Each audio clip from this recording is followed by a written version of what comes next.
مساء الخير او صباح الخير على حسب ما بتشوف الحلقه. بعد ما خلاص انتهت فتره رومان رينز، بعد ما كان محتفظ بلقب الاندسبيوتد يونيفرسال تشامبيون لمده 4 سنين، وخسروا في راس المنيا 40 على ايد كودي رودز، وبدأ اللقب مع كودي رودز بعهد جديد. رومان رينز في ال4 سنين اللي فاتوا دول كان بيواجه خصوم كانوا اقوياء جدا، فتعالوا اكلمكم عن اقوى 10 خصوم واجههم رومان رينز كانوا على وشك انهاء فتره رومان رينز بدري. ما تنسوش بقى اللايك والشير والسبسكرايب وتفعلوا زر الجرس، ويلا بينا.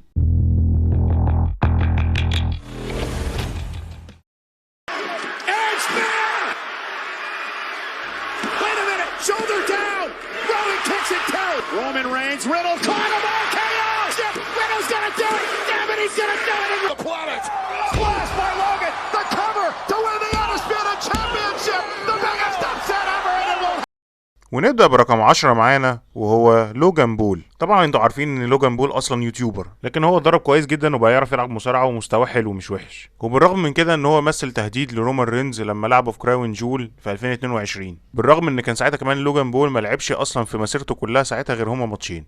كان ماتش تاج تيم مع زاميز قدام ري ميستيريو ودومينيك ميستيريو في راس المنيا، وماتش تاني قدام زاميز في سمر اسلام، والاتنين كسبهم. والماتش بتاعه قدام رومان رينز ده هيبقى التالت. بالرغم من مسيرته في المصارعة مش كتير، الا انه كان على وشك ان هو يكسب رومان رينز، لان رومان رينز كان مستهون بيه اصلا وشايفه ان هو مش مصارع، لكن هو اتفاجئ بيه بمستواه في اللعب كان عالي قوي. وفعلا لوجان بول ابهر الناس بمستواه في المصارعه، لكن بالرغم من كده عرف ينتصر عليه رومان رينز واحتفظ باللقب.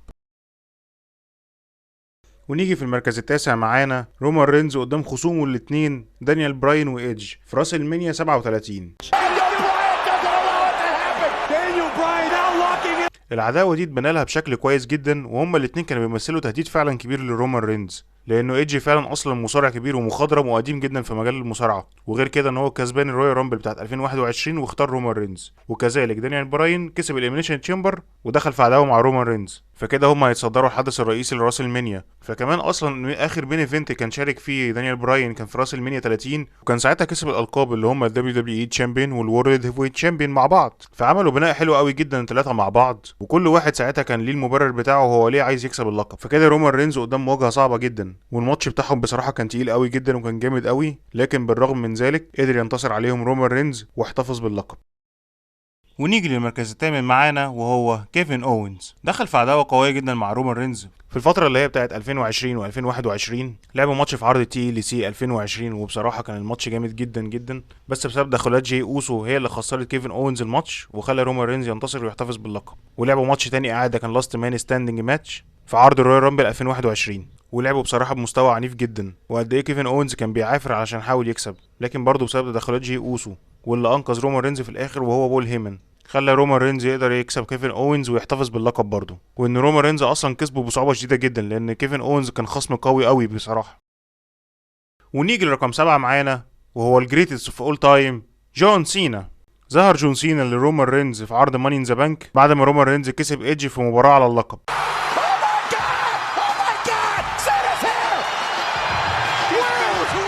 بعد العوده المفاجاه اللي عملها جون سينا دي، اتحدى رومان رينز في مواجهه على اللقب في عرض سمر سلام 2021، وطبعا اتعملت ما بينهم البروموهات الاسبوعيه، وجون سينا كان شاطر جدا في ان هو يعرف يكسب جبهه رومان رينز، وان مواجهه جون سينا لرومان رينز في الوقت ده هي تعويض ليه عن الهزيمه اللي هزمها له رومان رينز في عرض نو ميرسي 2017. وغير كده كمان كان جون سينا واجهه الشركه للدبليو دبليو اي، فكده بقت المنافسه بين واجهه الشركه القديم والنيو فيس اوف كامباني اللي واجهه الشركه الجديد اللي هو رومان رينز. وكمان جون سينا اكتر واحد حقق القاب في الاتحاد هو وريك فلير برقم ال 16 لقب للعالم، فكده هيبقى فاضل له ان هو يكسب مره كمان لقب الدبليو دبليو اي، وده ساعتها هيبقى الرقم 17 بالنسبه له، ويبقى كده اكتر مصارع حقق القاب في الاتحاد. فكده بقى في دوافع كتير جدا لجون سينا ان هو يكسب اللقب من رومان رينز وينهي فترته. بس للاسف في مشكله صغيره جدا، وهي ان جون سينا اصلا مش مستمر مع الاتحاد، واكتر وقته المشغول بيه في التمثيل وافلام هوليوود. فكده جون سينا هو جاي فتره اصلا مش مكمل مع الاتحاد، المفروض اللي يفوز باللقب يكون مستمر مع الاتحاد وما يغيبش كتير. وجه الماتش بتاعهم في سمر سلام وجون سينا كان بيعافر ان هو يكسب، بس للاسف خلاص بما انه كده كده هيغيب، فاللي انتصر عليه في الاخر هو رومان رينز واحتفظ باللقب.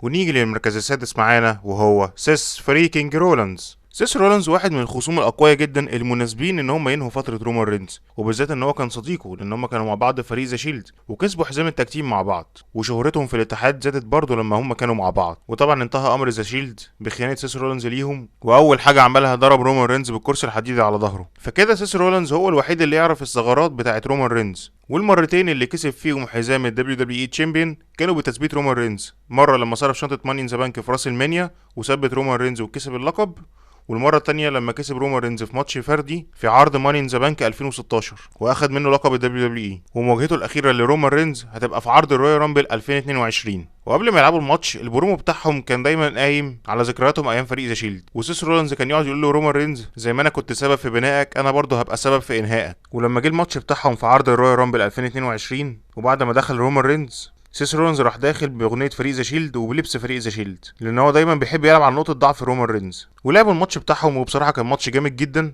المفاجاه ان الماتش انتهى اصلا بفوز سيس رولينز، لكن ما اخدش اللقب بسبب ان هو رومان رينز كان عامل حركه استسلام لسيس رولينز، وسيس رولينز كان ماسك الحبل فتعدى عليه لحد 5. المفروض قبل ما عدى ده يخلص يكون رومان رينز سايب سيس رولينز، لكن هو ما سابوش وكده يبقى خسر بطريقه غير قانونيه. لكن اللقب ما بينتقلش للمصارع التاني غير في حاله التثبيت او الاستسلام فقط، فكده رومان رينز هيفضل محتفظ بالحزام. وبعد الماتش رومان رينز جاب الكرسي الحديدي وراح ضارب سيس رولينز انتقاما ليه للي حصل له من ايام فريق ذا شيلد لما سيس رولينز غدر بيه. ونيجي للمركز الخامس معانا وهو المحارب الاسكتلندي درو ماكنتاير، وهي هتبقى مواجهته لرومان رينز في عرض كلاش ات ذا كاسل. درو ماكنتاير كان له فرصه كبيره جدا ان هو يكسب اللقب، ليه تاريخ مع رومان رينز قديم في العداوات، فدرو ماكنتاير حافظ رومان رينز. وكمان الاتحاد عمل اعلانات كتير وترويج ضخم لعرض كلاش ات ذا كاسل من بعد راس المنيا 38. فضل الاتحاد بيعمل 5 شهور اعلانات ضخمه للعرض ده، وكمان درو ماكنتاير بيلعب في بلده. فطبعا عداوه رومان رينز ودرو ماكنتاير والبرومهات اللي كانوا بيعملوها بنائهم للعداوه دي بصراحه خد حقها جدا، لانها خدت فتره كبيره عقبال ما لعبوا الماتش. ويجي عرض كلاش ات ذا كاسل وفرصه رومان رينز ان هو يكسب ضعيفه جدا بسبب ان هو معهوش الاوسوس، ما سافروش معاه، ولا سامي زين كان معاه، ولا بول هيمن كمان راح معاه، وبكده هو معهوش حد فعلا يدخله في الماتش ويساعده عشان يكسب. ففرصه درو ماكنتاير كانت قويه جدا ان هو يكسب، وعملوا ماتش قوي بصراحه وكل واحد عمل مجهود عالي قوي. وجت خلاص في نهايه الماتش درو ماكنتاير عامل كلايمر كيك لرومان رينز وبيثبته وخلاص هيكسب، قام طلع له ابن عم رومان رينز اخو الاوسوس، احسن واحد بتاع صباع في الدبليو دبليو اي كله، وهو سولو سوكوا، وكان اول ظهور ليه. ضرب درو ماكنتاير ورومان رينز عمل له السبير وثبت درو ماكنتاير وكسب رومان رينز وحافظ على اللقب. نروح بقى للمركز الرابع معانا وهو فخر العرب سامي زين. سامي زين ظهر اكتر في السيجمنت بتاعه مع البلاد لاين، وكانت من اجمل الحاجات اللي حصلت في سيناريوهات البلاد لاين كلها، لدرجه ان هو وصل ان الجمهور بقى يستنى الفقرات بتاعه البلاد لاين بسببه هو بس. وكمان بسبب طريقه تقديمه للفقرات والسيناريوهات كان ساعات اعضاء البلاد لاين ما بيعرفوش يمسكوا نفسهم من الضحك، سواء جاي اوسو ولا رومان رينز. ودي كانت حاجه مميزه جدا في سامي زين وخلى الجمهور يركز معاه اكتر ويركزوا اكتر كمان مع موهبته اللي كانت الغير مستغله. مشكله سامي زين مع البلاد لاين ان هو كان برضه بعد ما دخلها ما كانش برضه واثقين فيه بنسبه 100%.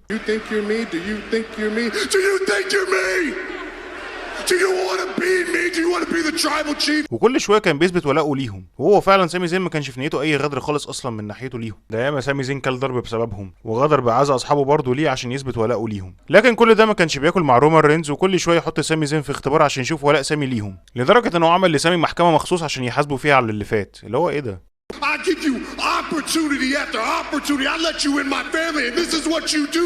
This is the respect you show.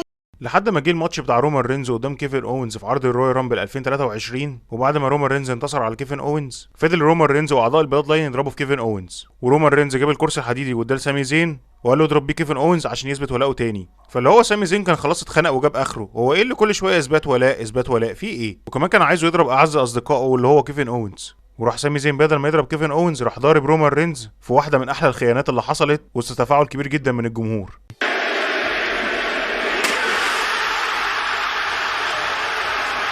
وطبعا سامي زين كل ضرب على اللي هو عمله ده.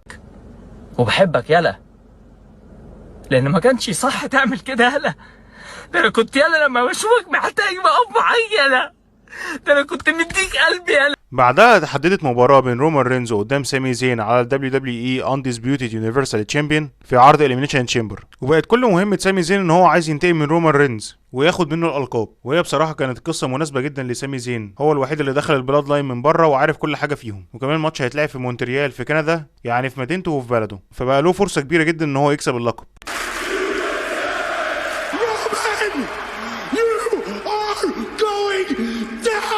وجه الماتش بتاع سامي قدام رومان، وسامي زين كان قدم بصراحه مستوى عالي جدا في الماتش وحاول بكل الطرق عشان يكسب.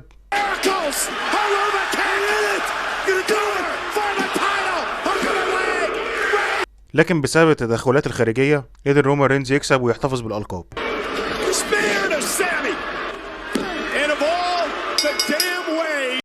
ونروح للمركز الثالث معانا وهو المين ايفنت جاي اوسو.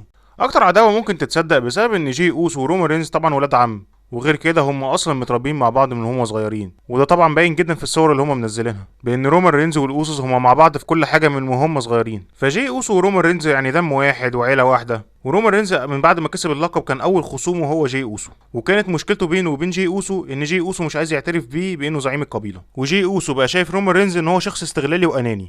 فطبعا جاي اوسو رافض اللي بيعمله رومان رينز ده، ورومان رينز ما بيتغيرش بقى شرير اكتر. ولعبوا اول ماتش ما بينهم في عرض نايت اوف تشامبيونز 2020، واداء جاي اوسو بصراحه على الحلبه يثبت هو قد ايه فعلا جامد جدا وقد ايه هو مصارع فردي قوي قوي. وكان الماتش على حزام اليونيفرسال تشامبيون، ورومان رينز هيعمل اي حاجه علشان يحافظ على اللقب وما يخسروش. وفعلا في الماتش كسب بطريقه غير قانونيه لما ضرب جاي اوسو تحت الحزام، وده اداله فرصه ان هو يعرف يكسب جاي اوسو. بعدها اتحضر لهم تاني الماتش اعاده في عرض هيل ان سيل داخل القفص، والمره دي مش هيبقى على اللقب بس، ده هيبقى على اللقب والزعامه، واللي هيخسر هيعترف بالتاني بان هو الترايبال تشيف او هيد اوف ذا تيبل. وبصراحه البناء للعداوه دي ما بينهم كان قوي جدا، وبالذات عشان هم ولاد عم وقرايب، وكل واحد فيهم بنى غل وحقد للتاني خلاص. ولما جه الماتش بتاعهم في هيل ان سيل لعبوا بعنف شديد جدا مع بعض، وفي اخر الماتش رومان رينز اتغابى جدا على جاي اوسو لحد ما جيمي اخو جاي اتدخل في الماتش وهدى الدنيا وبيقول لرومان رينز احنا اخوات. بس رومان رينز مسك جاي اوسو وعمل له حركه استسلام لحد ما جاي قرر ان هو يتنازل ويخسر الماتش عشان بس ينقذ اخوه، وانتصر رومان رينز. وبعدها اعترف بيه فعلا ان هو بقى زعيم القبيله، ودي كانت بدايه تكوين البلاد لاين. بعدها جاي اوسو خلاص بقى رسميا مع رومان رينز، وكمان جيمي اوسو رجع من الاصابه وبقى معاهم، وكملوا سيناريو البلاد لاين وان هم يحموا رومان رينز من الخساره. وقعدوا 3 سنين بقى دول كلهم مع بعض لحد ما جه اليوم ان جيمي اوسو هو اللي يقلب على رومان رينز. فبقى كده جاي اوسو بقى قدامه اختيار من الاثنين، يا يختار ان هو يكمل مع رومان رينز يا يختار اخوه، لان اخوه كده هيبقى لوحده. لكن جاي هو فضل اخوه جيمي في الاخر وغدر برومان رينز هو كمان.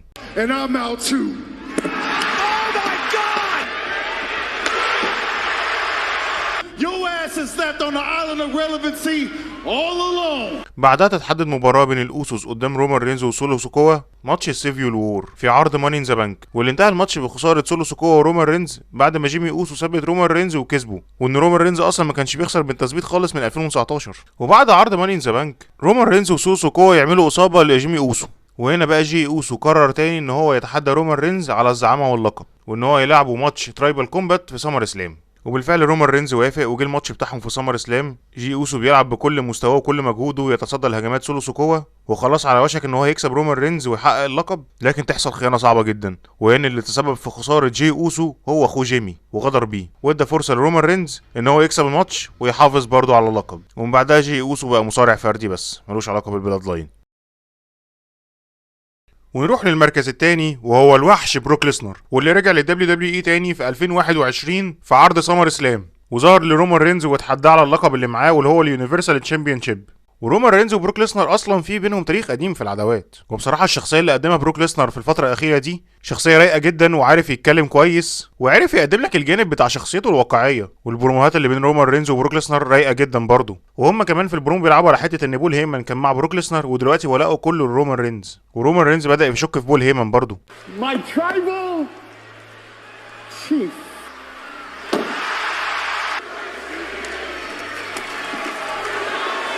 You know, I've had it with your disrespect.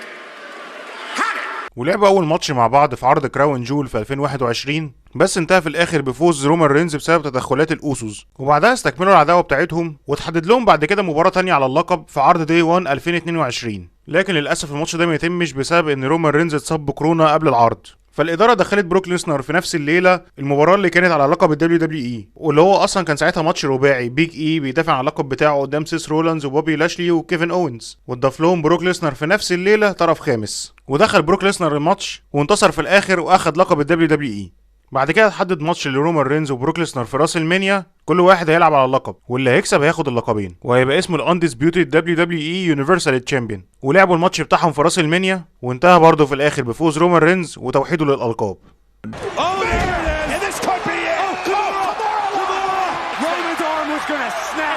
And Reigns with another spear. Roman's arm is. غاب بعدها بروك ليسنر فترة، ورجع تاني بروك ليسنر يتحدى رومان رينز في عرض سمر سلام 2022، والمرة دي بيتحدى على اللقبين، والماتش هيبقى لاست مان ستاندنج، والمرة دي بروك ليسنر راجع لرومان رينز ومستحلف له.